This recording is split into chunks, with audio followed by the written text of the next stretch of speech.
Bismillahirrahmanirrahim. Alhamdulillahirabbil alamin.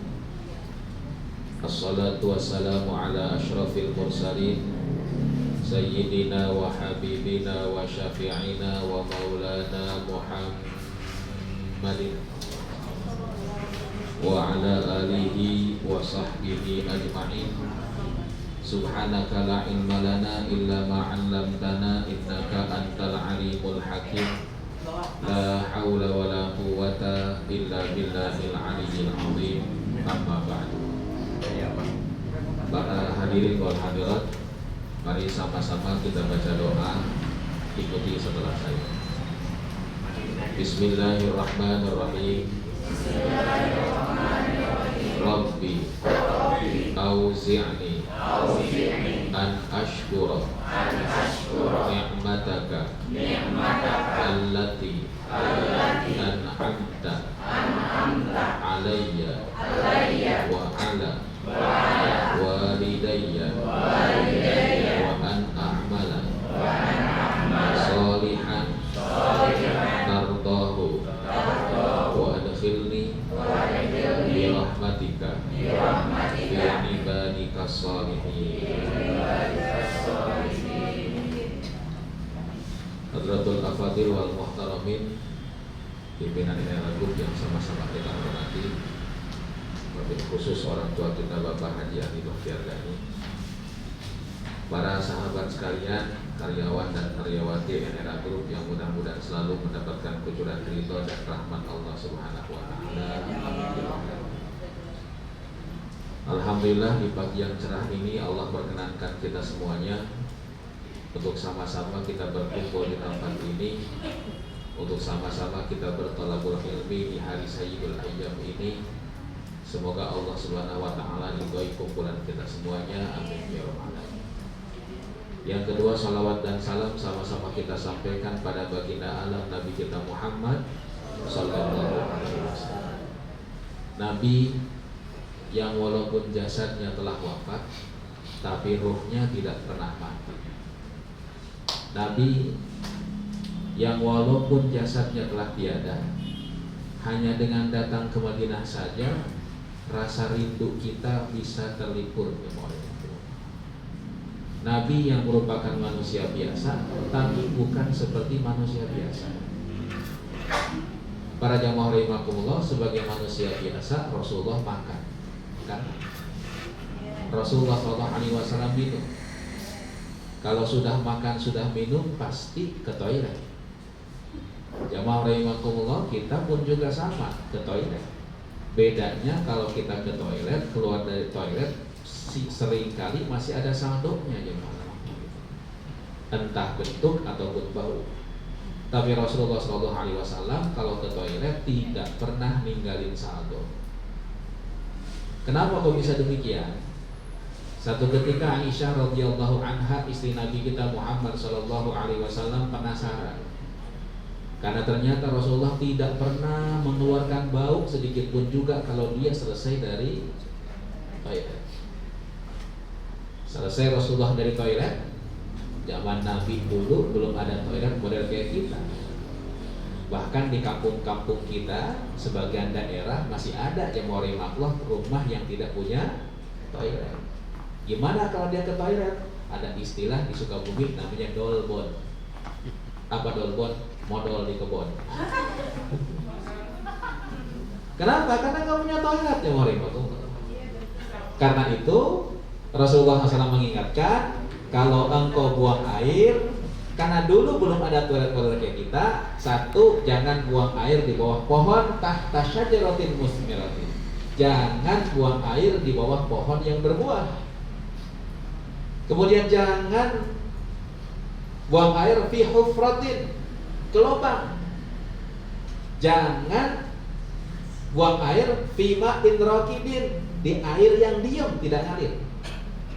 Jangan buang air mustaqbilal kiblati atau mustadbiral kiblati, menghadap kiblat ataupun tidak menghadap ngebelakangi kiblat. Nah, kalau kita toilet sekarang tidak berlaku hukum ini. Kenapa? Toilet kita sekarang tertutup khusus. Dulu di kebun, dulu di padang pasir. Nah, para jemaah Aisyah radhiyallahu anha penasaran. kalau buang air di padang pasir kan pasti ada bekasnya. Orang bekas kucing aja kelihatan, apalagi bekas manusia. Aisyah radhiyallahu anha penasaran, gimana sih kotoran Nabi? Selesai buang air, Aisyah langsung melihat tempat Rasulullah SAW buang air. Rasulullah tahu, lalu nanya, "Ma biki ya Aisyah? Aisyah, kenapa sih kamu ini? Kok tumben-tumbenan habis saya buang air langsung kau pergi ke tempat saya buang air?" Aisyah senyum, "Ya Rasulullah, saya pengen tahu bentuk kotoran engkau tuh gimana sih." Itulah saking cintanya Aisyah. Bapak, ibu punya suami, punya istri, kira-kira lihat kotorannya mau apa enggak? Bor-bor, Pak. Ya, tidak secinta itu kali gitu kan. Itu jangan orang banget. Aisyah penasaran, pengen tahu gimana bentuk kotoran Rasulullah SAW. Begitu sampai, ternyata tidak misalkan apa-apa. Kata Rasulullah, apa yang keluar dari perut Rasulullah SAW, tashrabuhul ardu, langsung diserap sama bumi. Jadi nggak pernah tinggalin sodok sedikit pun juga, diserap oleh bumi. Dulu belum ada alat flash, ya kan? Bus, nggak ada yang boleh ya. Saya ingat haji pertama kali waktu dulu, bapaknya ibunya siapa namanya? Ibunya Opik itu. Ya, naik pesawat kan bareng kita ketika haji tahun 2003 ya, tahun 2003. Bukan bapaknya Opik, bapaknya siapa? Ibunya siapa tuh Kak? Yang tua pokoknya mah. Apa namanya? Ayo, ibunya Eko Patrio. Ibunya Eko Patrio. Ibunya Eko Patrio kan namanya ada dulu ketika haji tahun 2003. Ingat betul ya, masuk ke toilet kan ngepres tuh. Begitu bunyi bus gitu kan, itu si ibunya lompat dari apa namanya, dari toilet saking takutnya aja mau gitu. Mana itu ibunya Eko Patrio. Nah, para jemaah rahimakumullah, itulah Rasulullah SAW. Beda dengan kita. Kalau nggak di-flash ya nggak hilang jemaah rahimakumullah. Tapi Rasulullah SAW yang rahimakumullah sebagai manusia pilihan, sebagai manusia mulia, begitu buang air, maaf, kotoran yang diserap oleh tubuh. Nah, pada pagi hari ini kita akan mencoba menggali hadis-hadis Rasulullah SAW. Di depan saya ada sebuah kitab karangan Imam Abi Zakaria Yahya bin Sharaf An-Nawawi, Riyadhus Shalihin, yang rahimahullah, yang isinya tentang hadis-hadis Rasulullah SAW. Jadi kita ini mempunyai hutang budi pada alim ulama terdahulu. Kenapa punya hutang budi kepada mereka? Karena hadis-hadis Nabi ini oleh mereka diklasifikasikan. Oh, hadis tentang wudu dikumpulin jadi satu. Hadis tentang sholat dikumpulin jadi satu. Hadis tentang meninggal dunia dikumpulin jadi satu. Padahal ribuan hadis. Itulah hebatnya jemaah. Dan mohon maaf, tidak semua orang yang ngerti agama, tidak semua orang yang ngerti hadis itu ternyata beriman sama Rasulullah SAW. Jadi di abad 20-an ada seorang ahli beragama Yahudi. Dia mencetak, dia membuat namanya indeks hadis. Ya kan, ada indeks Al-Quran, ada indeks hadis. Jadi indeks Al-Quran itu kalau kita pengen nyari ayat, ulaika ala hudan mir rabbihim wa ulaika humul muflihun. Ini ayat berapa nih di Al-Quran? Cukup, ada kata-kata al-muflihun. Dicari kata-kata al-muflihun, adanya di surat Al-Baqarah. Sama, ada indeks hadis. Hadis itu ribuan, bahkan bisa ratusan ribu. Tapi ternyata yang membuat indeks hadis beragama Yahudi. Dia nggak percaya sama Rasulullah, tapi dianggap ini semua pengetahuan. Jadi mohon maaf, belum tentu orang yang pintar agamanya itu mendapatkan hidayah dari Allah Subhanahu wa Ta'ala. Makanya Rasulullah mengingatkan, man izdada ilman walam yazdad hudan lam yazdad minallahi illa bu'dan. Kalau ilmunya bertambah tapi hidayahnya tidak bertambah, bukan dekat sama Allah tapi makin jauhnya. Itu buktinya orang Yahudi mengarang indeks hadis tapi dia tidak mengenal Rasulullah, tidak ikut Rasulullah SAW. Nah, Bab tahrimin niyahah alal mayyit. Bab yang menjelaskan tentang haramnya niyahah. Apa niyahah ini? Niyahah ini meratap. Meratap. Ya, meratap. Walat mil khaddi. Latmin, latoma yaltomu, artinya mukul. Jadi dalam bahasa Arab yang rahimahullah itu beda-beda. Mukul tuh ada kata doroba, ada latoma. Nah, latoma tuh nonjok. Walat mil khaddi, dan memukul-mukul ginian. Apa khaddi? Ini masuk bisa apa masuk? Ini. Nah, kan kalau sedih kadang-kadang mukul-mukul ginian, ya kan? Kemudian wasyakil jaibi, jaib itu ini, ada jaibun. Apa jaibun? Ini jaibun. Saku. Artinya apa? Bajunya di apa namanya, disobek-sobek. Wanat fisyakri wahaltihi, kemudian jamaah rahimakumullah, wanat fusyakri wahaltihi, kemudian jamaah rahimakumullah, ininya rambutnya digunting-gunting. Para jamaah rahimakumullah, kita semuanya akan mati. Ya, bisa jadi bapak-bapak, ibu-ibu duluan saya nyusul, atau bapak-bapak, ibu-ibu belakangan saya duluan. Jangan sampai jamaah rahimakumullah. Yang pasti kita akan semuanya akan meninggal dunia. Mati ini sebuah kepastian. Para jamaah rahimakumullah, cuman teman-teman semuanya, mati itu ada dua macam. Ada mati pilihan, dalam bahasa Imam Zainuddin Al-Ghulaibari namanya ikhtiar. Ikhtiar itu pilihan. Ada mati paksaan. Gak ada kata lain, harus mati. Yang pertama pilihan. Mau sekarang apa besok? Mau sekarang apa besok? Emang ada orang yang dipilihnya begitu, disuruh milih mati ataupun tidak? Ada. Siapa? Yang pertama tentu Rasulullah SAW. Bahkan sebelumnya pun juga ada Nabi Yakub alaihissalam. Nabi Yakub itu pernah satu ketika didatangi malaikat Israel. Malaikat Israel datang, Nabi Yakub nanya, Israel, kamu datang ke sini liqabdi ruhi amli silaturahim. Kamu datang kemari kira-kira ini mau silaturahmi doang atau mencabut nyawa saya? Ini nabimu udah akrab sama malaikat Israel, jadi bisa nanya. Kalau kita boro-boro aja mau gitu. Nah, salah satu tanda malaikat datang itu kalau nabi lagi ngomong tiba-tiba diam. Gak ngantuk, gak tidur, cuma diam. Baru sadar. Nah, itu Rasulullah didatangi malaikat Jibril. Makanya kalau sekarang ada yang diam, gak ngomong, jangan diganggu. Takutnya lagi didatangi malaikat yang mau dimaklum. Tapi insya Allah bukan malaikat Israel. Nah, kata malaikat Israel, balisil rahim, saya ini datang kemari untuk silaturahmi doang ya. Oke, baik kalau gitu. Kalau engkau mau balik lagi dan mencabut nyawa saya, tolong kasih tanda ya. Beberapa saat kemudian Israel datang lagi ke Nabi Yakub, ditanya lagi, ya Israel datang kemari liqabdir ruhi amli silaturahim. Kau datang kemari untuk mencabut nyawa atau silaturahim? Dijawab malaikat Israel, liqabdir ruhika, saya datang kemari untuk mencabut nyawa engkau. Lah kan saya kasih tahu, kalau seandainya engkau datang ke sini lagi mau mencabut nyawa saya, tolong kasih tahu, kasih tanda. Kata Israel, sudah dikasih tanda. Mana? Engkau nggak ngasih tanda, nggak ngasih aba-aba ke saya. Kata malaikat Israel, bayadu syakrika ba'da sawadihi. Udah dikasih tanda. Yang pertama, kalau rambut yang hitam sudah berubah jadi putih.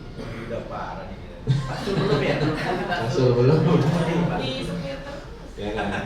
Saya juga belum, alhamdulillah. Berarti itu apa namanya, tanda dari siapa? Israel. Nah, maaf, putih bisa di apa namanya? Bisa. Kata malaikat Israel, ada lagi. wa du'fu jismika ba'da quwwatihi. Kalau badannya udah mulai payah, padahal dulu seger. Dulu tawaf bisa 49 kali kalau umrah. 7 putaran. Sekarang dibawa umrah kedua aja, aduh payah. Itu berarti apa? Kuat masih ditopang dengan apa namanya, dengan vitamin. Dulu namanya suplemen kan, sekarang tuh kata malaikat Israel ada yang ketiga. Inhina'u badanika ba'das diqamati. Dulu tegak, lama-lama bongkok. Mohon maaf kalau udah bongkok, udah miring-miring, nggak bisa jadi makhluk diakalin nanti. Emang harus apa namanya? Nah, Rasulullah pernah ditawari juga. Jadi ketika Rasulullah akan meninggal dunia, Nabi itu panas. Panasnya Rasulullah, teman-teman, itu 3 kali lipat dibandingin panasnya kita. Kenapa kemudian bisa demikian? Karena kata Nabi, asyad dan nasi balaan al-anbiya war rusul. Orang yang paling berat diuji oleh Allah bukan kita, Nabi dan Rasul. Bapak-bapak, ibu-ibu, teman-teman semuanya, kalau bapak ibu-ibu panas badannya 39 derajat, 40 derajat step, ya kan? Saya panas 30 derajat, 38 derajat, 49 derajat, pakai peci dipegang, terasa panasnya nggak? Jangankan pakai peci, pakai baju. Makanya kalau dokter periksa kan dibuka bajunya kan. Kenapa? Karena nggak terasa panasnya. Rasulullah SAW 5 hari sebelum meninggal dunia bangun, maksu bardaksi, kepalanya diikat pakai sorban. Itu Fatimah megang sorbannya Nabi, itu terasa panas. Sama kayak kalau kita megang ketel kan dikasih apa? Dikasih lap, kadang-kadang lapnya masih terasa panas. Itu panas, berat luar biasa. Nah, saat itu Rasulullah khutbah di hadapan para sahabat. Rasulullah ngomong, inna abdan khuyyira baina zahratid dunya wa ma indahu. Ada orang ini tuh dikasih pilihan sama Allah. Pilihannya 2. 1, mati kembali kepada Allah. 2, mendapatkan dunia dan seisinya. Nah, ternyata orang ini, kata Nabi, fakhtaro ma indahu, lebih milih kembali kepada Allah dibandingkan menerima dunia dan seisinya. Sahabat dengerin. Tiba-tiba Abu Bakar Siddiq teriak, ya Rasulullah, fida'uka bi'abaina wa ummahatina. Kalau bisa saya tebus engkau dengan apapun yang saya cintai. Kalau saya harus mengorbankan anak istri saya siap ya Rasulullah. Sahabat dari Abu Bakar jangan ngomong gitu. Ini Rasulullah nyeritain orang yang dikasih pilihan untuk mati dengan mendapatkan dunia umur panjang. Kata siapa? Kata Abu Bakar Siddiq, Rasulullah tuh bukan nyeritain orang lain, tapi nyeritain diri sendiri. 5 hari kemudian Rasulullah meninggal dunia. Itu namanya mati undangan, mati pilihan. Itu kan Nabi, manusia bukan seperti kita. Apakah ada manusia seperti kita? Ada. Teman-teman, jagain orang sakit di rumah sakit, ya kan? Rumah sakit, para jemaah rahimahullah, tiba-tiba yang sakit ngomong pengen pulang, ya kan? Pengen pulang, ngomong mulu pengen pulang. Yang jaga nggak usah dipulang, di sini aja. 3 hari kemudian meninggal dunia. Kenapa kok bisa demikian? Bisa jadi dia sudah dikasih pilih. Kemarin viral, hari Kamis kemarin kan, ada yang meninggal dunia pengajian Asy-Syafi'iyah. Pengajian Asy-Syafi'iyah Ustadzah Taslimah jamaah rahimahullah lagi baca tahlil wa ilahukum ilahu wahid, plek meninggal dunia. Itu para jamaah rahimahullah. Jadi maaf, mati itu sebuah kepastian, tapi bagaimana mati bisa jadi merupakan pilihan. Mati kepastian. Tapi bagaimana kita mati, itu bisa jadi merupakan pilihan. Terserah mau pilih yang mana. Nah, karena ini merupakan sebuah kepastian, jadi kalau seandainya meninggal dunia, hal yang biasa, sedih, wajar. Tapi ada patokan, tidak boleh merata. Sedih boleh. Sedih. Bahkan tatkala Rasulullah SAW meninggal dunia. Rasulullah meninggal dunia itu hari Senin. Hari Senin. Qabla zuhri, sebelum zuhur. Sahabat-sahabat jamaah rahimahullah tidak percaya. Masa sih Nabi bisa mati? Masa sih Nabi nggak bisa meninggal dunia? Ini kenapa? Karena saking cintanya pada Rasulullah SAW. Akhirnya Abu Bakar ngingetin, kata Abu Bakar Siddiq di hadapan para sahabat, wa ma Muhammadun illa rasulun qad khalat min qablihi rusul afa in mata aw qutila qalabtum ala aqabikum wa man yanqalib ala aqibaihi falan yadurrallaha syai'a wa sayajzillahu syakirin. Abu Bakar ngomong di hadapan para sahabat, wa ma Muhammadun illa rasul. Sahabatku, Nabi itu manusia, Rasul seperti Rasul terdahulu. Nabi Adam meninggal dunia, Nabi Yusuf meninggal dunia, sama Rasulullah pun juga akan meninggal dunia. Setelah dikhutbahi seperti ini, sahabat nangis. Satu yang tidak nangis ketika itu Abu Bakar Siddiq radhiyallahu anhu. Abu Bakar Siddiq diam, tidak nangis. Kenapa sebabnya? Karena dia ingin menunjukkan leadershipnya. Kalau Abu Bakar Siddiq aja digaur-gauran, apa gaur-gauran itu? Nangis, yang lainnya pasti nangis. Tapi setelah Rasulullah dikuburkan, Abu Bakar Siddiq berangkat pergi ke padang pasir, dia nangis terseduh-seduh. Nah, ya rahimahullah, kalau orang meninggal dunia kan ada warisan kan? Ya kan? Ada warisan? Ada warisan. Rasulullah ninggalin warisan apa enggak? Ninggalin warisan. Rasulullah ninggalin harta.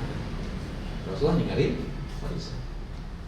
Nah, para jemaah rahimahullah, saat Rasulullah meninggal dunia, beres meninggal dunia, Fatimah putri Nabi datang ke Abu Bakar Siddiq. Abu Bakar,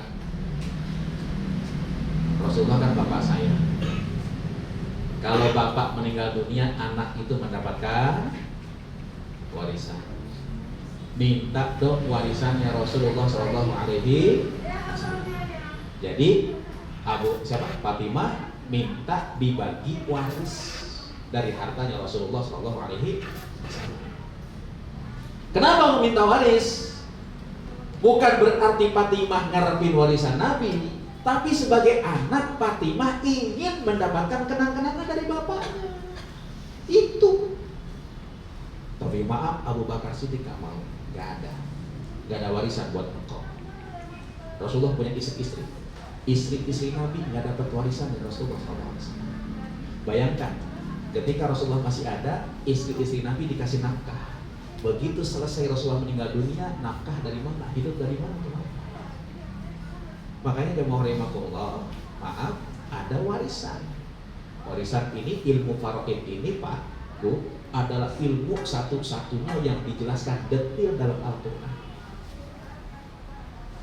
Sholat yang agama, tapi Al-Quran tidak menjelaskan detail.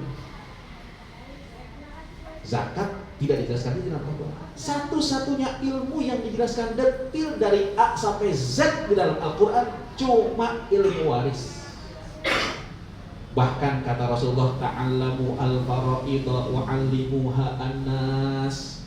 Wahai sahabatku, wahai umatku, belajarlah kalian ilmu faraid, ilmu waris. Wa'allimuha an-nas, ajarkan tuh manusia ilmu faraid ini. Fa inni rajulun maqbudun, saya ini adalah orang yang akan dicabut nyawanya, kata Nabi.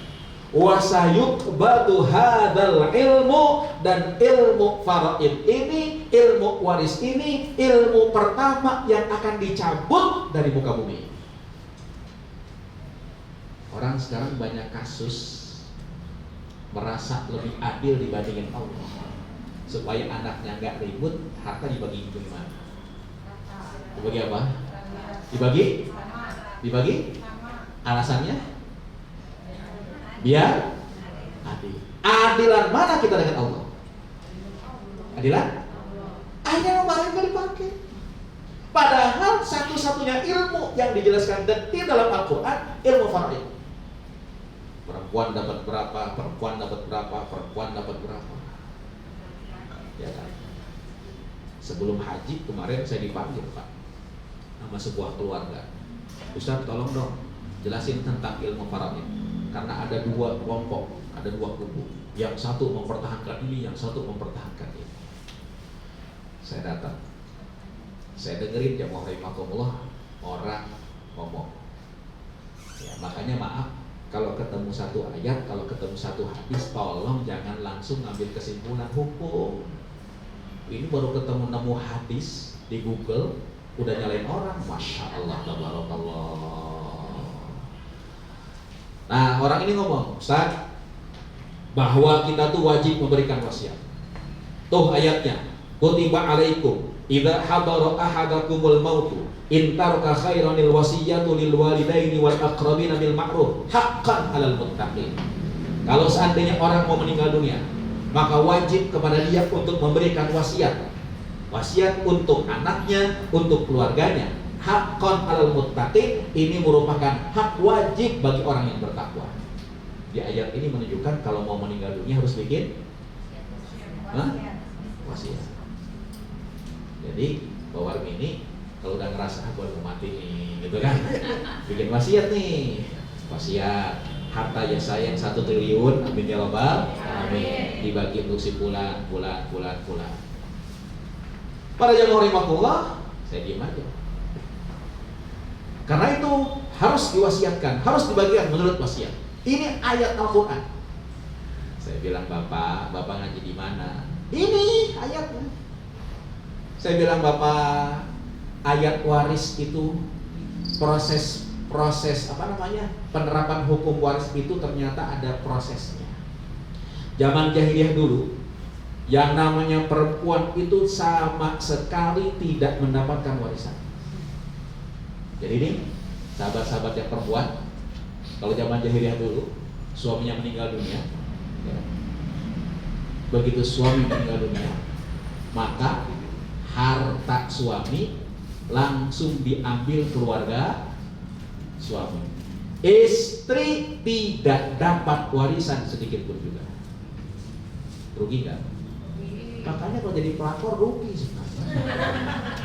Kenapa sebenarnya? Nih sekarang aja, dulu zaman jahiliyah nggak dapat sama sekali warisan. Zaman sekarang istri itu mendapatkan paling banyak 1/4 dari harta suami. Itu kalau istri 1, istri 2 bagaimana? 1/4 juga. Kalau istri 4, 1/4 juga dibagi 4. Jadi kalau posisi perempuan, istri kedua, istri ketiga, istri keempat, rugi apa enggak? Rugi, nggak dapat banyak. Apalagi kalau si suaminya punya anak, cuma dapat 1/8. Nah, para jamaah rahimakumullah, ini kan ketidakadilan. Perempuan nggak dapat, anak perempuan nggak dapat. Maka jamaah rahimakumullah, untuk merubah kebiasaan ini, turun ayat surat Al-Baqarah 189 tadi. Untuk supaya perempuan bisa mendapatkan warisan, maka dikasih wasiat. Berubahlah kebiasaannya. Setelah berubah kebiasaannya, turun ayat surat An-Nisa ayat ke-7. Lirrijali nasibum mimma tarakal walidani walinnisa'i nasibum mimma tarakal walidani mimma qalla minhu aw katsur nasiban mafruḍa. Laki-laki dapat warisan, perempuan dapat warisan. Bagiannya ditentukan oleh Al-Qur'an. Berapa aja tentuannya? 1/2, 2, 2/3, 3 1/8, 4 1/6, 5 1/4. Satu lagi 1/2, 2/3, 1/4, 1/6, 1/8, sulus 1/3. Ini bagian-bagiannya. Nah, Fatimah datang ke Abu Bakar. Abu Bakar, minta warisan saya. Abu Bakar katakan enggak. Kenapa enggak? Rasulullah katakan, kullu ma taraktu, kullu ma taraka, apa yang ditinggalkan oleh para nabi, sedekah, sedekah. Jadi enggak bisa. Fatimah nangis sedih. Tidak dapat warisan. Fatimah aja ternyata sedih ditinggal orang meninggal dunia. Rasulullah meninggal dunia. Karena itu kalau nangis wajar. Nah, yang nggak boleh itu apa? Yang nggak boleh itu niyahah. Niyahah itu apa? Meratap. Berkabung boleh. Cuman berkabungnya tidak boleh sambil mukul-mukul apa namanya? Badan. Baju di apa? Disobek-sobek. Bahkan mohon maaf kalau orang Chinese kan, itu kalau berkabung bajunya dibalik pakainya itu. Ya, dulu zaman saya di Sukabumi, Imoremakumullah. Kalau orang Cina meninggal dunia, anaknya tuh pakai bajunya terbalik semuanya. Saya tanya itu kenapa ya kok pakai bajunya terbalik? Sedang berkabung. Itu yang mau dimaksud. Berkabung boleh. Berkabung ini yang mau dimaksud dalam bahasa Arab namanya ihdad. Ihdad ini kalau yang meninggal dunia selain suami 3 hari. Adik meninggal, maka kakak boleh berkabung. Berapa hari? 3 hari. Jangan bersoleh 3 hari. Tapi kalau suami yang meninggal, si istri punya iddah. Iddahnya 4 bulan 10 hari. Tidak boleh terima lamaran, tidak boleh nikah lagi selama 4 bulan. Jangankan nikah, terima lamaran aja nggak boleh. Terima lamaran nggak boleh. Di samping iddah ada ihdad. Ihdad itu apa? Masa berkabung selama 4 bulan 10 hari ini. Nggak boleh solek-solekan, nongkrong di Starbucks, nggak boleh. Selama berapa? Selama berapa? Ustaz gimana? Kalau saya nggak kerja kan saya nggak dapat gaji. Boleh apa nggak? Boleh. Tapi beres pulang langsung ke rumah, nggak boleh jalan-jalan di mall dulu. Selama masa 4 bulan, 10 hari, karena itu zina. Itu para jemaah aku boleh. Berkabung wajar, makanya diakomodir. Tapi yang tidak boleh itu adalah merata. An Umar bin Al-Khattab radhiyallahu anhu. Ya, hadis yang pertama.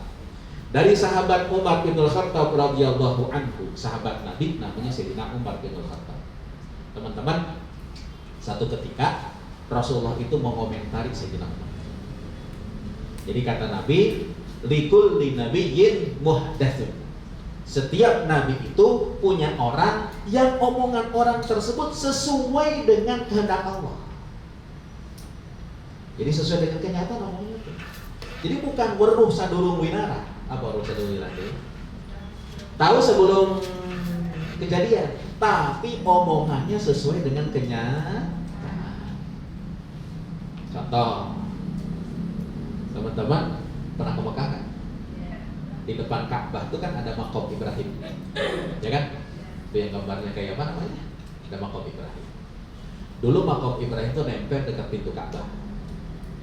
Makom Ibrahim itu dulu steger, Pak. Ketika Nabi Ibrahim masang batu Ka'bah, kan di Mekah mah kan tidak ada kayu. Kalau di pondok saya tinggal nembang bangun bikin apa namanya? Steger. Ya, kalau di Mekah mana ada bambu, mana ada kayu. Stegernya bagaimana? Batu. Batu ini bisa naik, bisa turun kayak poklip. Itu makanya di dinding Ka'bah.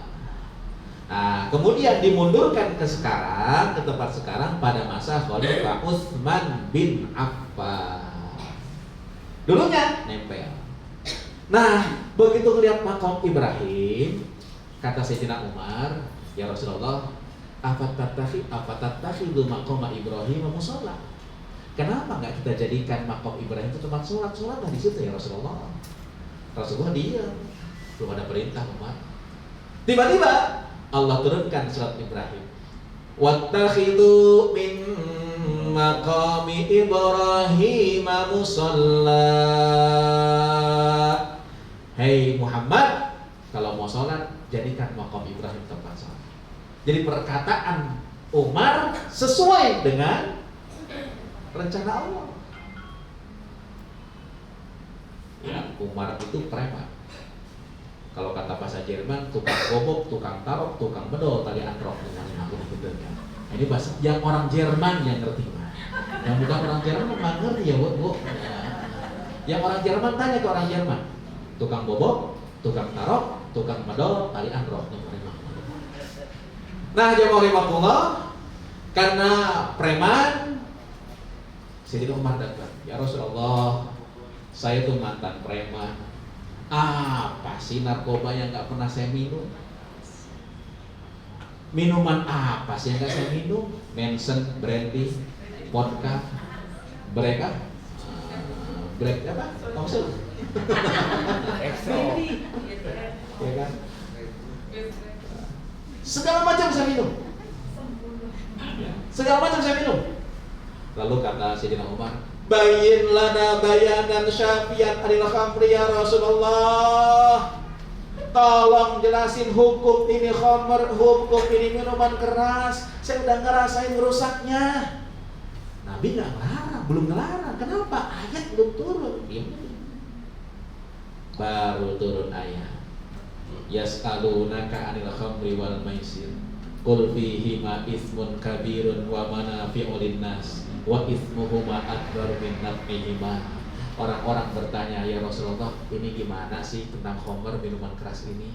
Al-Quran katakan ada manfaat, ada madaratnya. Manfaatnya apa? Kalau di Mekah, kalau di daerah dingin, minum itu kan jadi apa? Hangat. Tapi madaratnya lebih gede lagi. Ada nggak pengharaman di sini? Nggak ada pengharaman. Nah, tidak puas Umar bin Khattab, nanya lagi, bayin lana bayanan syafian ya Rasulullah. Tolong jelasin ya Nabi, ini khamr gimana? Itu belum ada tuh penjelasan haram atau enggaknya. Tiba-tiba ada sahabat yang sholat, habis mabok, baca qul ya ayyuhal kafirun. Qul ya ayyuhal kafirun la a'budu ma ta'budun wala ana abidun wala ana antum wala antum wala ana wala antum wala ana wala antum. Enggak beres-beres.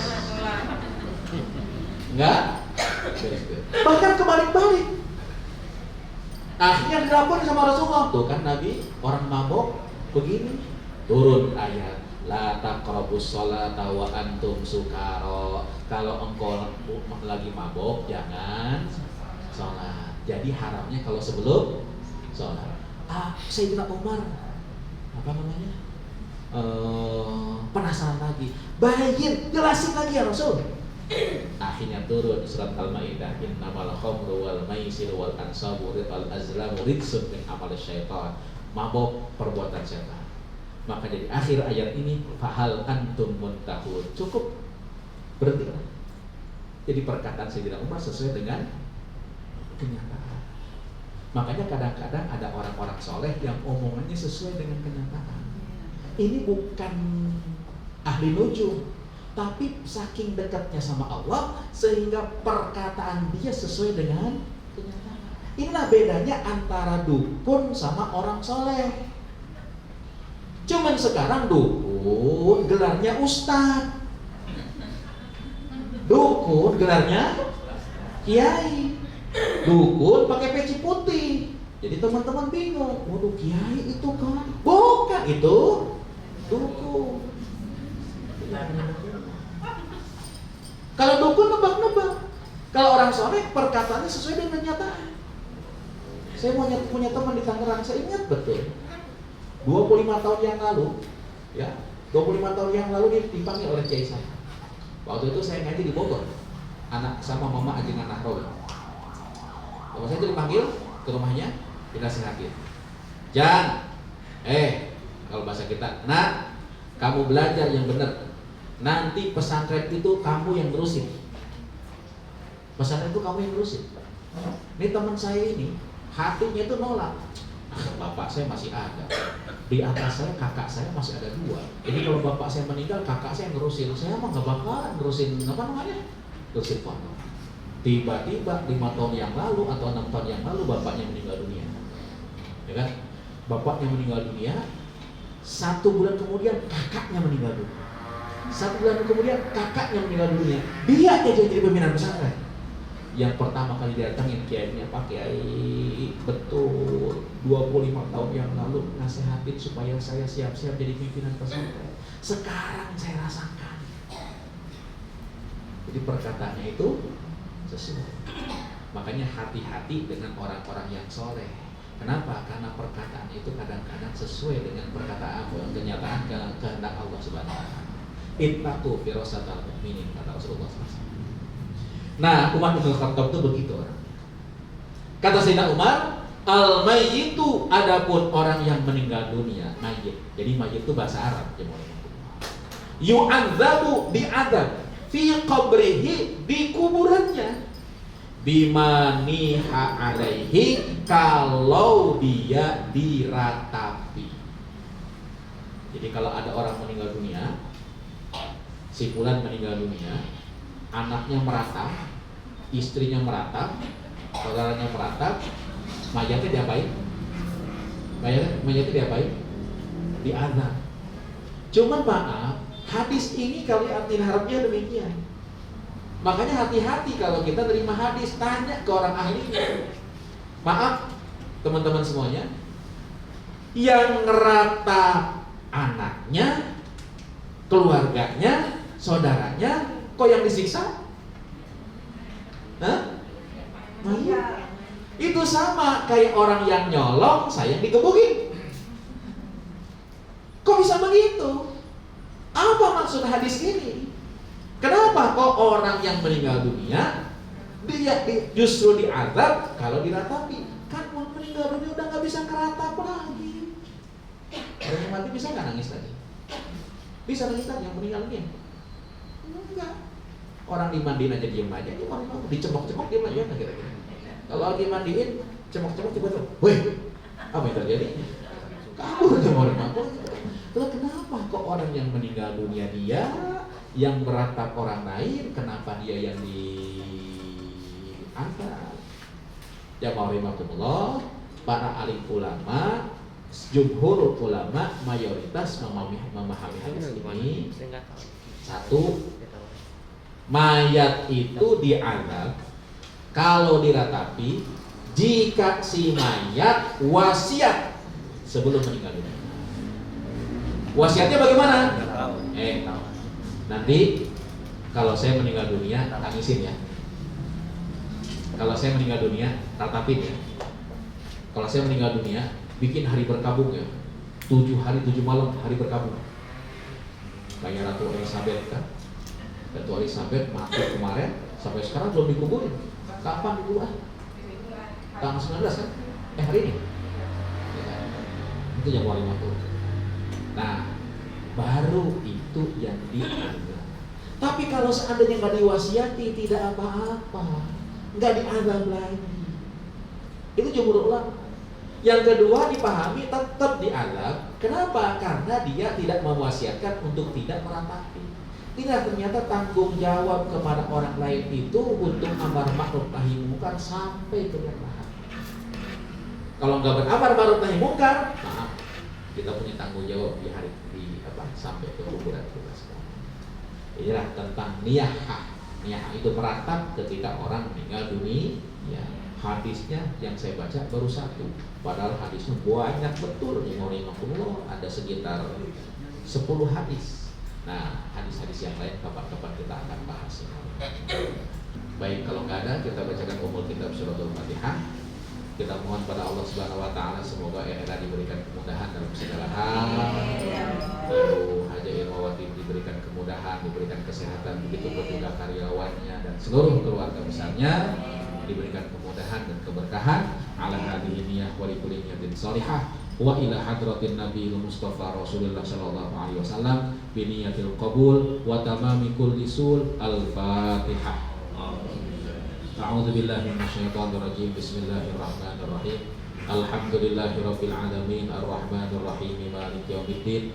Iyyaka na'budu wa iyyaka nasta'in ihdinas siratal mustaqim siratal ladzina an'amta 'alaihim ghairil maghdubi 'alaihim waladdallin amin.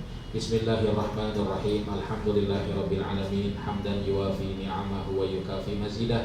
Ya Rabbana lakal hamdu wa lakal syukru kama yanbaghi li jalalika wajhikal karim wa li 'azimi sultanik.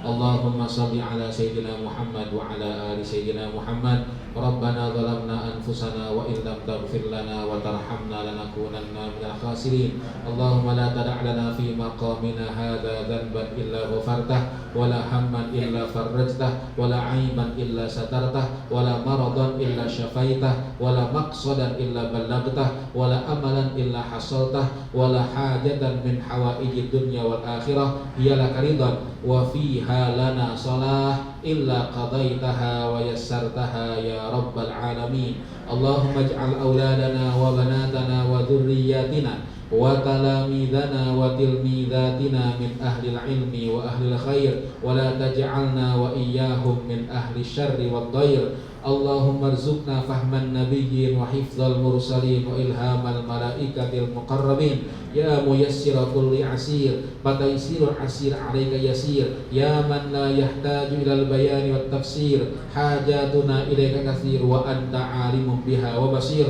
Rabbana taqabbal minna innaka antas sami'un alim wa tub alaina innaka antat tawwabur rahim. Rabbana atina fid dunya hasanah wa fil akhirati hasanah wa qina adzabannar. Ya Rabbi bil Mustafa balligh maqasidana waghfir lana ma madha ya wasi'al karami. Subhana rabbika rabbil izzati amma yasifun wa salamun alal mursalin walhamdulillahi rabbil alamin.